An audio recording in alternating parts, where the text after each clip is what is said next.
Cami still taking Gallino's money in Landman Season 2 feels confusing at first, especially after everything that went down in Season 1. On the surface, it looks hypocritical. She knows exactly who Gallino is, what he represents, and how dirty his money really is. So the big question is, why does she keep accepting it? The answer isn't simple, and that's what makes this storyline one of the most layered arcs in Season 2. First, it's important to understand where Cami is emotionally and strategically when Season 2 begins. She's not in a position of power the way she once thought she was. By the end of Season 1, she's lost leverage, trust, and the illusion that doing the right thing automatically leads to survival. Cami has learned the hard way that morality doesn't protect you in this world. Money and control do. Gallino's money isn't just cash to her. It's insulation. It keeps her from being completely exposed in an industry that punishes weakness instantly. Gallino also understands this better than anyone. He doesn't give money out of generosity. Every dollar he gives Cami is a reminder that she's tied to him whether she likes it or not. In Season 2, their relationship shifts from uneasy alliance to something closer to mutual dependence. Cami needs his resources to stay relevant, and Gallino needs her legitimacy, connections, and ability to operate where he can't be seen directly. Taking his money isn't approval, it's survival. Another key reason Cami keeps accepting the money is that walking away would actually make things worse. If she suddenly rejected Gallino, it wouldn't free her, it would mark her as a liability. In Landman, people who know too much and refuse to play along don't get clean exits. Cami understands that distancing herself publicly could trigger retaliation, legal pressure, business sabotage, or worse. By staying useful, she keeps herself alive and buys time. There's also a psychological layer that Season 2 quietly emphasizes. Cami believes she can control the damage.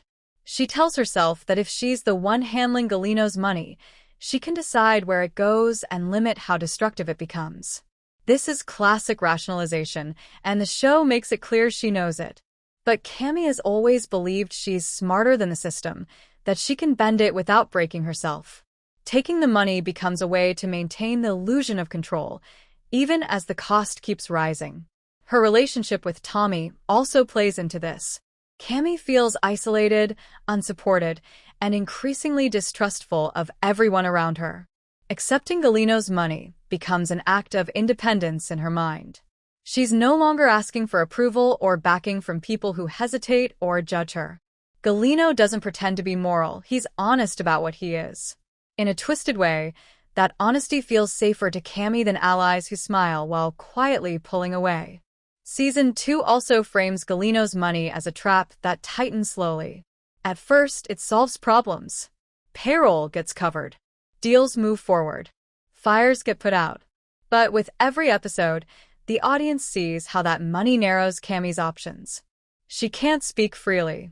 She can't fully oppose Gallino. She can't even trust her own instincts anymore because they're constantly filtered through. What happens if I lose his support? The show wants viewers to feel that suffocating dependency right along with her. Importantly, Cami isn't blind to the danger. Her expressions, her pauses before agreeing, and the way she avoids direct eye contact with Gallino all signal internal conflict. She knows accepting the money is costing her pieces of herself. But Landman has never been about clean heroes. It's about compromised people making choices under pressure. Cami taking the money isn't a character assassination, it's a character revelation. By the midpoint of Season 2, it becomes clear that this isn't about greed. If it were, the choice would be easy. It's about fear, leverage, and the belief that stepping away too soon could be fatal. Cami is playing a long game, even if that game is slowly cornering her. She's betting that staying close to Gallino gives her a chance to outmaneuver him later, or at least soften the blow when everything inevitably collapses. In the end, Cami keeps taking Gallino's money because in her world, refusing it doesn't equal freedom, it equals exposure.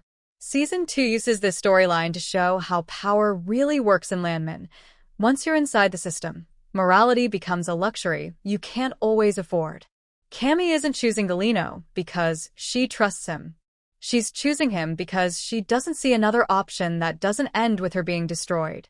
And that tension, between survival and self-respect is exactly what makes her arc so compelling this season.